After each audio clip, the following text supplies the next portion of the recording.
Assalamualaikum warahmatullahi wabarakatuh. Saya Cindy Sagita. Di sini saya akan menjelaskan materi mengenai hubungan antara vegetasi dan faktor lingkungan tanah pada mata kuliah ekologi tumbuhan. Hubungan antara vegetasi dan faktor lingkungan tanah. Lingkungan merupakan kumpulan dari faktor hidup atau biotik dan tidak hidup atau abiotik.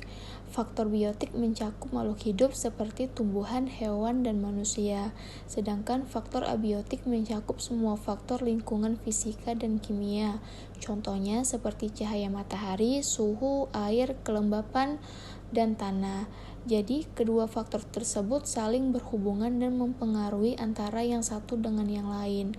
Salah satu dari bentuk saling berhubungan dan mempengaruhi tersebut adalah hubungan antara tumbuhan dengan faktor lingkungan. Salah satu bagian yang berkaitan dengan tumbuhan adalah vegetasi dan salah satu faktor lingkungan adalah tanah. Nah, vegetasi dapat mempengaruhi tanah dan sebaliknya tanah dapat mempengaruhi vegetasi. Oleh karena itu, di sini saya akan membahas tentang hubungan antara vegetasi dengan salah satu faktor lingkungan yaitu tanah. Yang pertama yaitu ada pengaruh ketinggian. Menurut Sangadi, di daerah tropis secara umum dicirikan oleh keadaan iklim yang hampir seragam. Namun dengan adanya perbedaan geografis seperti perbedaan ketinggian tempat di atas permukaan laut akan menimbulkan perbedaan cuaca dan iklim secara keseluruhan pada tempat tersebut, terutama suhu, kelembapan, dan curah hujan. Nah, unsur-unsur cuaca dan iklim tersebut banyak dikendalikan oleh letak lintang, ketinggian, jarak dari laut, topografi, jenis tanah, dan vegetasi. Pada daratan rendah ditandai oleh suhu lingkungan, tekanan udara, dan oksigen yang tinggi. Sedangkan dataran tinggi banyak mempengaruhi penurunan tekanan udara dan suhu udara serta peningkatan curah hujan. Nah, laju penurunan suhu akibat ketinggian memiliki variasi yang berbeda-beda untuk setiap tempat. Nah, di sini saya kutip menurut Ahmadi, di mana dia menjelaskan salah satu contoh yaitu gunung merupakan salah satu daerah yang secara mikro bisa kita amati dengan adanya keterkaitan antara ketinggian tempat dengan jenis flora dan fauna. Nah, di gunung itu semakin ke atas maka suhu udaranya akan semakin turun. Yang kedua, pengaruh kemiringan. Menurut Kartasepotra, kemiringan lereng merupakan faktor yang perlu diperhatikan sejak dari penyiapan lahan pertanian, usaha penanamannya, pengambilan produk-produk, serta pengawetan lahan. Nah, lahan yang memiliki kemiringan dapat lebih mudah terganggu atau rusak, bila derajat kemiringannya itu besar. Nah, jadi tanah yang memiliki kemiringan lebih 15% dengan curah hujan yang tinggi dapat mengakibatkan longsor tanah. Yang ketiga yaitu ada pengaruh keterbukaan. Kerusakan dan keterbukaan lahan dalam penebangan merupakan hal yang tidak bisa dihindari. Nah, kerusakan dan keterbukaan lahan ini disebabkan karena adanya proses penebangan.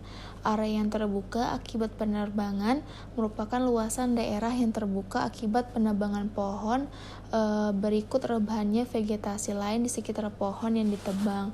Nah, sedangkan area yang terbuka akibat penyaradan merupakan luasan lahan yang terbuka akibat bulldozer atau bekas lintasan batang kayu yang disarat.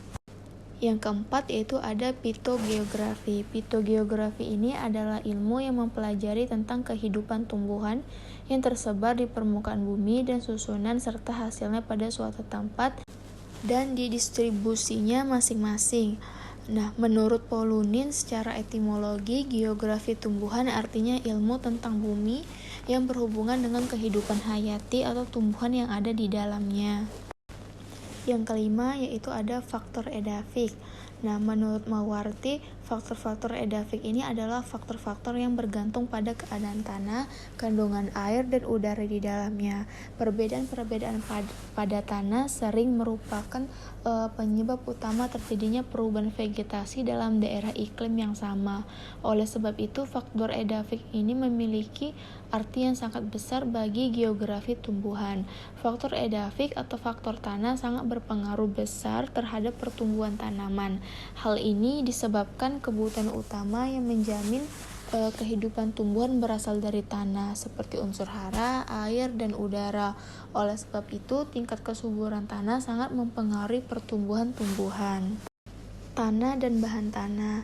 Tanah adalah penghubung dan suatu mata rantai antara bahan induk dan kehidupan di atas permukaannya. Oleh karena itu, tanah berkembang dari batuan induk melalui interaksi dari iklim, organisme hidup, dan substrat. Batuan induk yang telah mengalami proses tersebut akan menyusun formasi tanah yang mencakup bahan-bahan organik dan anorganik serta organisme yang telah tercampur aduk di dalamnya. Tumbuhan dan binatang mengkontribusikan bahan-bahan organik tanah. Material yang dikontribusikan tersebut adalah bagian-bagian yang telah mati seperti akar dan daun atau organisme secara keseluruhan yang telah mati. Tanah sebagai medium. Tanah dikenal manusia sejak pertama kali manusia mengenal budidaya pertanian. Nah, sampai sekarang masih mempelajari tanah karena masih banyak hal yang perlu dikaji dari tanah agar lebih berkembang. Nah, menurut M. Seta, sebagai media tanam, tanah menyediakan faktor-faktor utama untuk pertumbuhan tanaman, yaitu seperti unsur hara, air, dan udara dengan fungsinya sebagai media tunjangan mekanik akar dan suhu tanah. Fisika tanah. Tekstur tanah menunjukkan kasar halusnya tanah.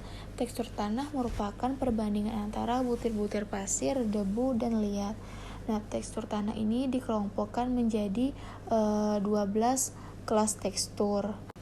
Kimia tanah. Menurut Safriansa, beberapa sifat kimia tanah yang penting untuk diketahui dan dipahami yaitu meliputi pH tanah. pH adalah tingkat keasaman atau kebasaan suatu benda yang diukur dengan menggunakan skala pH antara 0 hingga 14. Sifat asam memiliki pH antara 0 hingga 7 dan sifat basa memiliki nilai pH 7 sampai 14. Nah, kemudian yaitu ada kapasitas tukar kation. Nah, salah satu sifat kimia tanah yang terkait erat dengan ketersediaan hara bagi tanaman dan menjadi indikator kesuburan tanah adalah kapasitas tukar kation. Organisme dalam tanah. Menurut Ismail, organisme tanah adalah binatang dan tumbuhan yang hidup dalam tanah, umumnya adalah binatang dan tumbuhan tingkat rendah. Nah, seperti alga, fungi, dan bakteri. Nah, binatang tingkat tinggi adalah nematoda, semut, tikus. Sedangkan tumbuhan tingkat tinggi adalah tumbuhan yang menjalar di dalam tanah seperti rhizoid. Profil tanah. Menurut Ismail, perkembangan profil tanah ditentukan oleh batuan induk, iklim, dan vegetasi.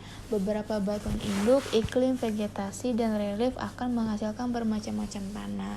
Tanah memiliki persebaran vertikal dan persebaran horizontal, di mana persebaran vertikal dari permukaan bumi hingga ke batuan induk yang juga sering dikenal horizon tanah. Persebaran horizontal sesuai dengan permukaan bumi. Dari profil tanah tersebut dapat dilihat lapisan tanah yang kemudian disebut horizon tanah. Adaptasi tumbuhan terhadap jenis tanah. Menurut Ismail, tanah sangat penting pengaruhnya terhadap penyebaran tumbuhan.